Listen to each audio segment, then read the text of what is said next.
A man carrying nothing but a worn backpack, a folded hospital file, and the tiny hand of his exhausted daughter stopped one of the richest women in the airport to ask for directions. She answered without looking up, but the moment she overheard the name of the place he was desperately trying to reach, everything changed. Her boarding pass slipped from her fingers. Her luxury flight began boarding without her. For the first time in years, a billionaire willingly walked away from a meeting worth millions because a stranger's destination reopened a chapter of her life she had spent 15 years trying to forget.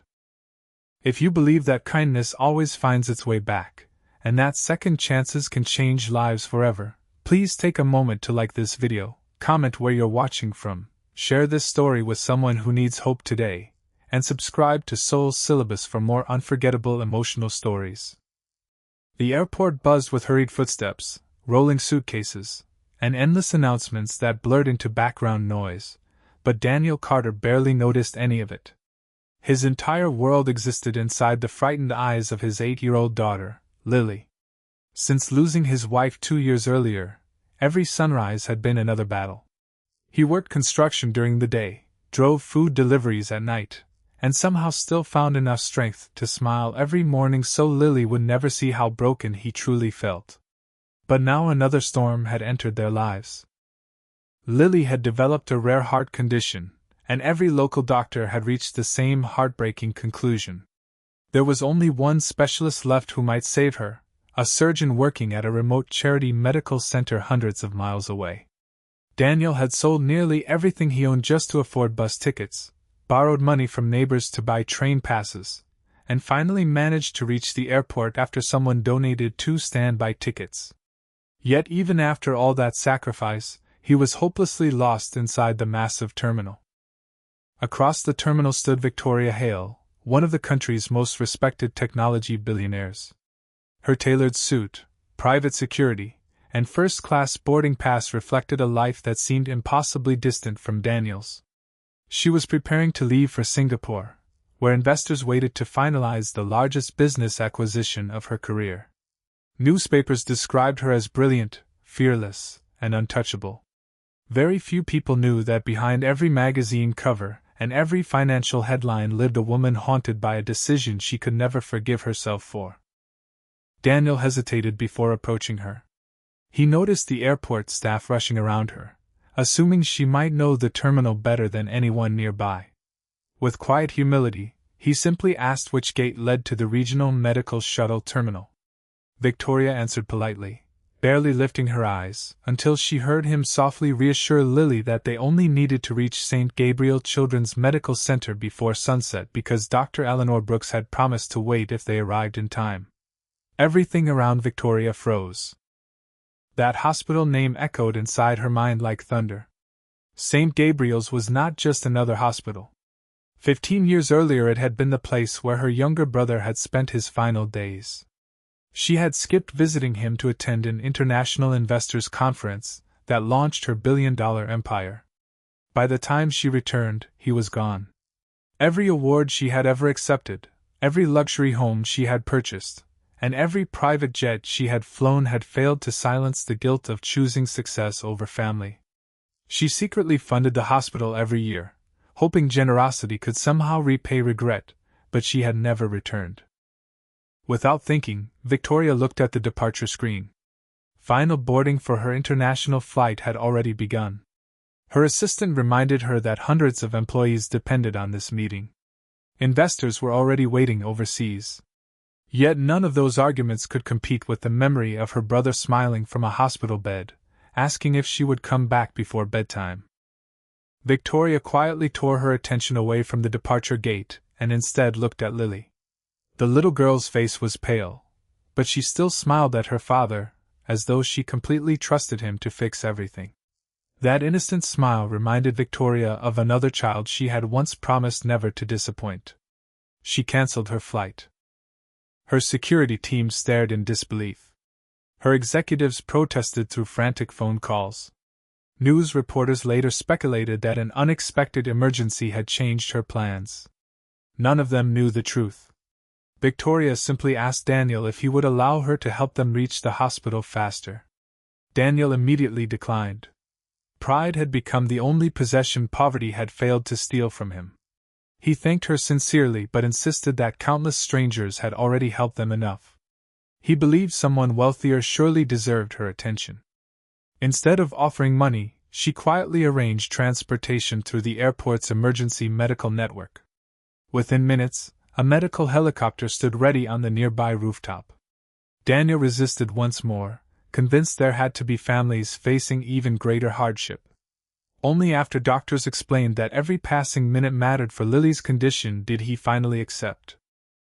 The helicopter lifted into gray afternoon skies while Victoria sat silently beside them. Looking through the window, she realized this journey felt more important than every luxury trip she had taken over the past decade. Daniel spent the flight telling gentle stories to Lily, pretending the helicopter ride was simply another adventure. Between smiles, he secretly wiped away tears whenever she closed her eyes. Victoria noticed every hidden moment of courage. When they arrived, St. Gabriel Children's Medical Center looked far more modest than the prestigious hospitals Victoria usually funded. The building showed signs of age, but inside it overflowed with compassion. Nurses greeted frightened children with genuine warmth instead of polished professionalism. Volunteers comforted exhausted parents who had spent weeks sleeping beside hospital beds.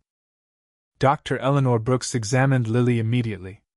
Hours later, she delivered difficult news. Surgery was possible, but the hospital lacked one specialized piece of equipment that had recently failed. Another hospital possessed one, but transporting it would take valuable time Lily might not have.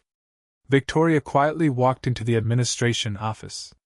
Without making announcements or seeking recognition, she arranged for an emergency air transfer while also purchasing 2 brand-new surgical systems that would permanently serve the hospital after Lily's operation. She insisted every document remain anonymous. Meanwhile, Daniel waited beside Lily, holding her small hand exactly the way he had every night since his wife passed away. He whispered stories about the beach they would visit someday, and the puppy Lily dreamed of adopting once she became healthy enough to run again. His faith remained stronger than his fear. The surgery lasted nearly 9 endless hours. Victoria stayed in the waiting room the entire time. She ignored business calls, shareholder meetings, and international headlines questioning her sudden disappearance. For the first time in years, money had stopped measuring the value of her day. Just before sunrise, Dr. Brooks finally emerged with tired eyes and a relieved smile. Lily's surgery had been successful. Daniel collapsed into tears unlike any he had ever cried before. They were not tears of defeat or exhaustion but overwhelming gratitude. Victoria stood quietly nearby, unable to stop crying herself. Watching a father embrace his daughter reminded her that healing sometimes reached far beyond medicine. Days later, Daniel accidentally discovered that the anonymous donor who had transformed the hospital was the same woman who had cancelled her flight. He walked outside and found Victoria sitting alone in the hospital garden beneath an old oak tree planted in memory of children who had lost their battles. Daniel thanked her, but Victoria gently admitted that helping Lily had not been charity. It had been forgiveness. She explained how one selfish decision years earlier had cost her the chance to say goodbye to her brother. Meeting Daniel had given her the opportunity to choose differently when another family needed someone to stand beside them. Their friendship continued long after Lily recovered. Daniel returned to work, refusing expensive gifts but accepting one opportunity Victoria offered. She funded a scholarship program that trained struggling single parents for skilled careers, placing Daniel among its first graduates. Within 2 years he became a project manager, earning enough to buy a modest home where Lily finally had her own bedroom decorated with drawings of helicopters, sunshine, and oak trees. Victoria also kept her promise to herself. Every month she personally visited St. Gabriel Children's Medical Center. She no longer donated only money. She donated time, laughter, encouragement, and presence, realizing those gifts often mattered even more. Sometimes the greatest miracle isn't becoming wealthy. Sometimes it's discovering that one compassionate decision can heal wounds carried for decades. Daniel believed he had only asked for directions inside an airport. In reality, he had unknowingly guided someone else back toward her own humanity. Before we reach the end, tell us in the comments, if you had been in Victoria's place, would you have cancelled your flight to help a complete stranger? We'd truly love to read your answer. ***. If this story touched your heart, reminded you that kindness still exists, or inspired you to believe in second chances, please like this video, share it with your friends and family, leave your thoughts in the comments, and subscribe to Soul Syllabus so we can continue bringing you stories that restore hope, one heart at a time. Some journeys begin with a simple question for directions. The most unforgettable ones end by showing people the way back to compassion, forgiveness, and the life they were always meant to live.